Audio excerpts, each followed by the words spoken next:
So the main guide, I'm going to call it, really provides tools and tips and some structure, like you said, for professional development. There's a section for the universal resources, and then there's a section for leadership focused for PD staff training, and then with depending on the range of children that you work with, like you said, there's a children's activity guide and the storybook, and then as you get older, there's more of a teen workbook, and those activities are great and just help to really provide the structure to have some of those conversations and help kids to work through their feelings and find that resiliency, find some understanding, and work with, help give adults the tools that they need to have to give the support that kids need. Exactly. And it's also, it's so individualized too. Like it comes sort of, there's different sections within each of the activities for, different pieces along that sort of path to growing and gaining resiliency.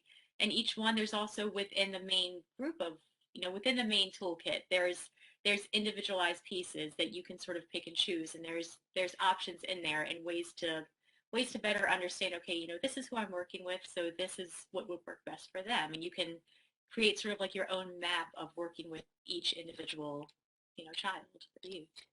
Yes, it definitely is one where it is the true example of a toolkit because you can use the right things for the right situation, the right kid, that type of where you don't use a hammer when you need a pliers.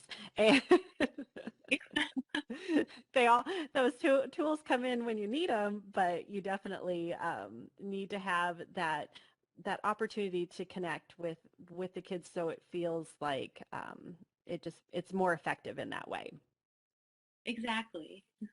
So what is there anything else you'd like people to know about this toolkit in your books? I guess I take so much pride in the fact that this latest toolkit was kind of years in the making. The topic's so important, especially in today's world.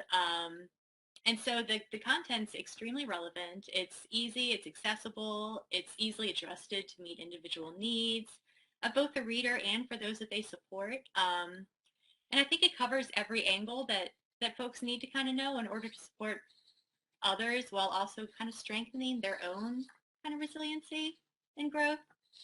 So that's an important piece. And that's so true because when you think about I think of, the years I've worked at Boys Town and the amount of growth I've had in understanding behavior and understanding social skills and feelings and how to just better understand and build that resiliency and all of those. It's an ongoing process. It's not like you hit a point and you're got it. I mean, we're and especially what if anything of the last 2 years has taught us, we all we all had to work through the glass is half full.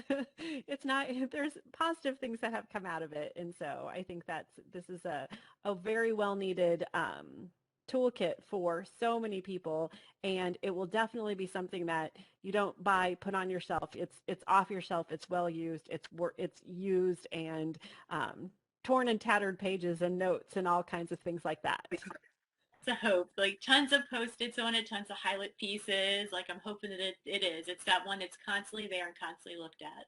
Yeah, it's going to definitely be that go-to guide. I know that.